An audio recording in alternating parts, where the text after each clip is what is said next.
দুটি রাজনৈতিক দল যাদের নিবন্ধন নেই তারা সরকারের সাথে সম্পর্ক বেশি ভালো এমন যে দাবি অথবা অভিযোগ, এই ব্যাপারে কি বলবেন?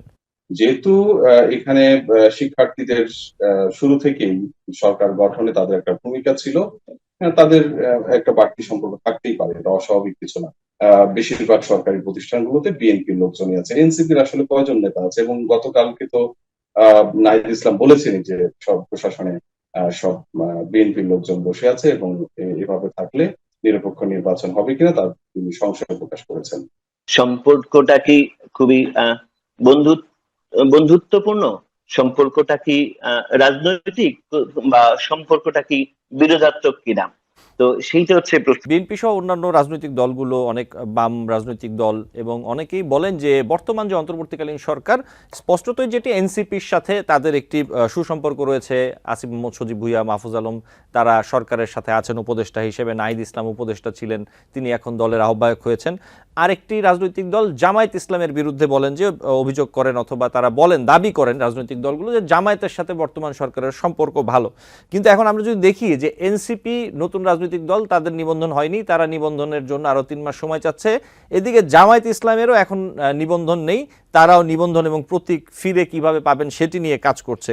এই ব্যাপারটি আপনি কিভাবে দেখেন একরামুল হক সায়েম? দুটি রাজনৈতিক দল যাদের নিবন্ধন নেই তারা সরকারের সাথে সম্পর্ক বেশি ভালো এমন যে দাবি অথবা অভিযোগ, এই ব্যাপারে কি বলবেন?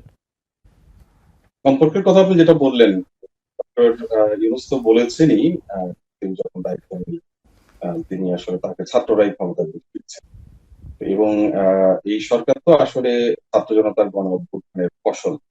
এটা এখানে তো অস্বীকার করার কিছু নাই। নিশ্চয়ই এই ছাত্র জনতার গণ অভ্যুত্থান শুধুমাত্র নাহিদ ইসলামদের গণ অভ্যুত্থান না, কিংবা এনসিপির যারা রয়েছেন শুধুমাত্র তাদের গণ অভ্যুত্থান না। এই গণ অভ্যুত্থানে সবার অংশগ্রহণ ছিল, বিএনপি, জামাত সহ সব রাজনৈতিক দলের, সব ধরনের সাধারণ মানুষের, যারা হয়তো কোনো দলও করেন না, কিংবা আওয়ামী লীগেরও হয়তো অনেকে এই গণ অভ্যুত্থানের অংশ নিয়েছেন।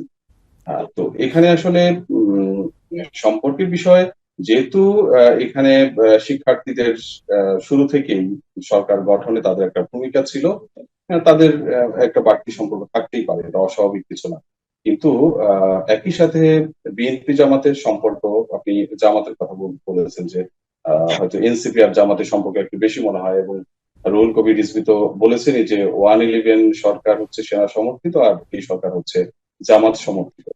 কিন্তু বাস্তবতা হলো, আপনি যদি কিছুক্ষণ আগে অ্যাটর্নি জেনারেলের কথা বলেছেন, অ্যাটর্নি জেনারেল কিন্তু বিএনপির আন্তর্জাতিক বিষয়ক সম্পাদক, এবং প্রধান নির্বাচন কমিশনার কিন্তু বিএনপির সুপারিশে হয়েছে। এবং এর বাইরে আপনি যদি খবর নেন, সচিব, আমরা তো বিভিন্ন ধরনের আমলাদের সাথে অথবা সরকারের বিভিন্ন পর্যায়ের কর্মকর্তাদের সাথে আমাদের মেশার সুযোগ হয়।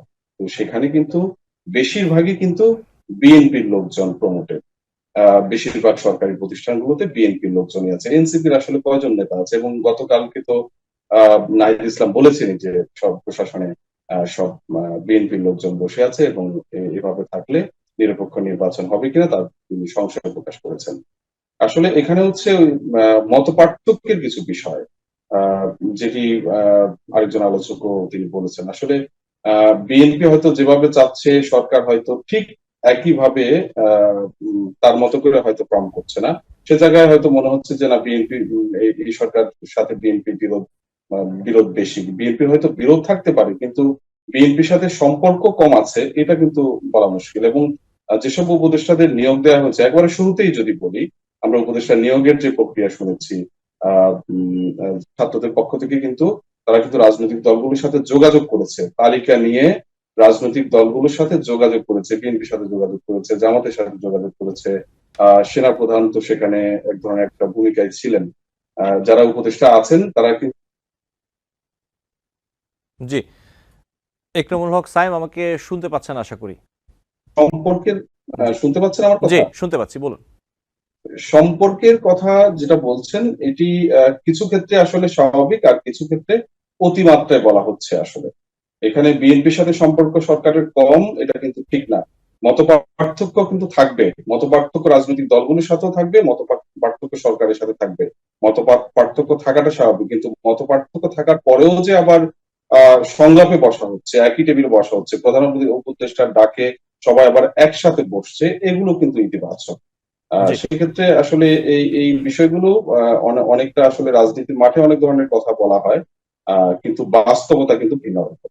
জি, আপনাকে ধন্যবাদ। মানবেন্দ্র দেব, একই বিষয় আপনি কি বলতে চান এই ব্যাপারে? না, এই অভিযোগ তো আসলে বিএনপি দীর্ঘদিন ধরেই করছে।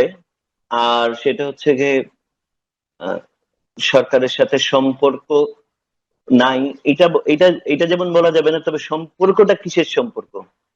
সম্পর্কটা কি খুবই বন্ধুত্বপূর্ণ? সম্পর্কটা কি রাজনৈতিক, বা সম্পর্কটা কি বিরোধাত্মক কিনা? তো সেইটা হচ্ছে প্রশ্ন। এবং এই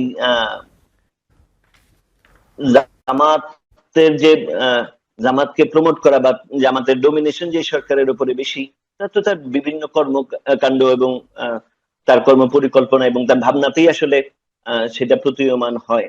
এবং যেই যেই জায়গায় আহ রাজনৈতিক দলগুলোকে ডিফেম করা, মিডিয়া, এবং এই এই এই জায়গাগুলো কিন্তু আমরা খুব স্পষ্ট ভাবে দেখতে পাই। এবং সেই জায়গাতে মানে এই ধারণা করাটা খুব বেশি অমূলক না যে এইটা আসলে এখানে জামাত এবং ফার রাইটের যে প্রভাব এই সরকারের ওপরে, সেটা সেটা তার সরকারের যে শুধুমাত্র কিছু নিয়োগ দিয়ে তো আর এটা আসলে প্রকাশ পায় না। সরকারের নীতি, সে কোন নীতিতে পরিচালিত হচ্ছে, সেই জায়গাতেও এটা আসলে খুবই স্পষ্ট হয়। ধরেন খুবই অহেতুক কিছু ইস্যু তৈরি করা, এটা খুবই হতাশাজনক এবং আশঙ্কাজনকও বটে। ধরেন যে পয়লা বৈশাখ নিয়ে যেই আহ, যে অবস্থাটা তৈরি করা হয়েছে, মঙ্গল শোভাযাত্রা, আনন্দ শোভাযাত্রা বা অন্যান্য কর্মসূচিতেও সেই জায়গাতে কিন্তু এই বিষয়গুলো স্পষ্ট হয়ে ওঠে। যদিও আসলে বিএনপির এই বিষয় নিয়ে হয়তো মাথা ব্যথা নেই, যে এখন নাহিদ ইসলাম যেই সুরে কথা বলছে, যে আহ, কথার সুরগুলো কিন্তু একই রকম কাছাকাছি, যে আহ, এখানে হচ্ছে কি বিএনপির প্রভাব বেশি। গত 15-16 বছরে বা যারা গত 15-16 বছর যারা প্রশাসন চালিয়েছে, তারাই তো আজকে প্রশাসন চালাচ্ছে। মানে ব্যুরোক্রেসি তো চেঞ্জ হয় নাই, কিন্তু ব্যুরোক্রেসিকেও তো আসলে এই সরকার ওইভাবে কনফিডেন্সে আনতে পারেন নাই, বা আনতে চান কিনা সেটা একটা বিষয়। আসলে সরকার আসলে কোন জায়গায় যেতে চায়, আমার সমালোচক খুব কনফিডেন্টলি ওইটা সরকারের পক্ষে বলছেন, এটা সরকারের পক্ষে না, বা তার ওপিনিয়ন বলছেন যে আহ, সরকার খুবই স্পষ্ট এই ইস্যু গুলাতে, নির্বাচন ইস্যুতে বা অন্যান্য ইস্যুতে।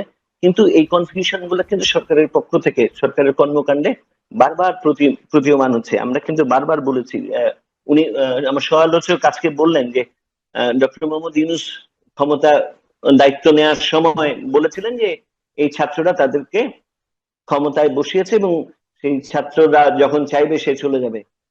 এখন সেটা আসলে এই ছাত্ররা মানে তো শুধুমাত্র এনসিপি না, হয়তো এনসিপির প্রভাব ওইখানে ছিল, এনসিপির যারা করছেন এখন, তারা ওই সময় তাদের অবস্থান থেকে তাদের প্রভাব হয়তো বেশি ছিল। কিন্তু এখানে কিন্তু এই যে গণ অভ্যুত্থানে যারা যারা লড়াই করেছে, যারা আন্দোলন করেছে, যাদের এই আন্দোলনে শহীদ হয়েছে, সুতরাং তাদের প্রত্যেকেরই এখানকার স্টেক আছে। কিন্তু প্রত্যেকেই এই সরকার গঠনে সেই ভূমিকাটা গ্রহণ করে নাই, এটা আমরা প্রত্যেকে জানি। তো সুতরাং এই জায়গায় যে তার ডক্টর মোহাম্মদ ইউনূসের বা এই অন্তর্বর্তী সরকারের যে এক ধরনের প্রচ্ছন্ন সমর্থন বা এক ধরনের আনুগত্যই বলবো, মানে এটা ভাইস ভার্সা, একজন আরেকজনের প্রতি আনুগত্য। ধরেন যে সরকারের সমালোচনা করতে গেলে দেখা যায় যে এনসিপির নেতাকর্মীরা খুব এটা সরকারকে ডিফেন্ড করতে আসতেছে।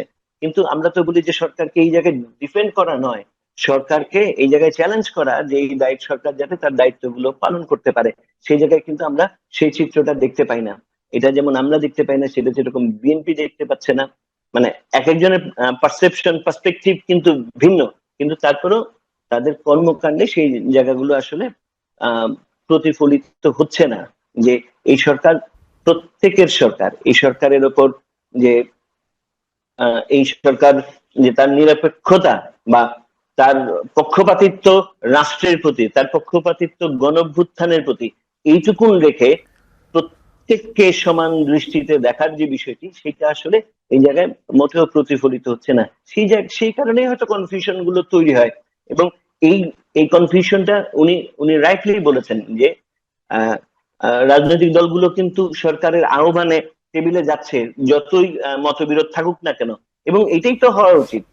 মানে সবসময় একমত হবে বিষয়টা এরকম না, মতবিরোধ থাকবে, মতদ্বৈততা থাকবে, কিন্তু তারপরও ফর দ্য গ্রেটার ইন্টারেস্ট আমরা একসাথে বসে আমরা সেই জায়গায় আমরা আমাদের লক্ষ্যে পৌঁছানোর জন্য যা যা করার তাই তাই করব। কিন্তু সেই জায়গায় যখন একদম খুবই বিরোধাত্মক অবস্থান থেকে এই বিষয়গুলোকে দেখা হয় বা ডিল করা হয়, তখন আসলে কনফিউশন গুলো তৈরি হয়। মানে পুরা দেশের মধ্যে একদম এরকম একটা রিউমারের দেশ, একটা ভয়ঙ্কর রকমের কনফিউশন বিভিন্ন জায়গা থেকে চলছে। আমরা এই সরকার তো যাদেরকে সমর্থন করছে তাদেরও তাদেরও নিরাপত্তার বিষয়টি আসলে দেখতে পাচ্ছেন। আমি আজকে আপনার এই অনুষ্ঠানে বলতে চাই যে মানবেন্দ্র ঘোষ শিল্পী, তার বাড়িতে আগুন দেওয়া হলো এবং সেই জায়গায় তাকে প্রোটেক্ট করতে পারলো না সরকার। আমরা বলছি যে আমাদের আইন শৃঙ্খলা পরিস্থিতি মানে একটা ভয়ঙ্কর, যেরকম একটা নৈরাজ্য ছিল সেই জায়গা থেকে এমন একটা সিস্টেমেটিক অর্গানাইজ ক্রাইমের মধ্যে ঢুকে গেছে। মানে এই মানবেন্দ্র ঘোষ বিভিন্ন জায়গায় যেই হামলা টামলা হচ্ছে সেই জায়গায় প্রোটেকশনটা সরকার দিতে পারছে না, বরঞ্চ কোনো কোনো জায়গায় এইটা সরকারের যে খুবই অসতর্ক অবস্থান এবং ভুল নীতির কারণে এটা কিন্তু আরো বেশি আশকারা পাচ্ছে। এবং এই এই জায়গাগুলো এই জায়গাগুলো আসলে সরকারের প্রতি মানুষের যে কনফিডেন্স বা সরকারের সাথে কাজ করার যে কনফিডেন্সের জায়গা, সেটা আসলে ভয়ঙ্কর ভাবে ল্যাপস করতেছে। নিউ ইয়র্ক থেকে সম্প্রচারিত TVN 24 টেলিভিশন বিশ্বজুড়ে বাঙালির কণ্ঠস্বর।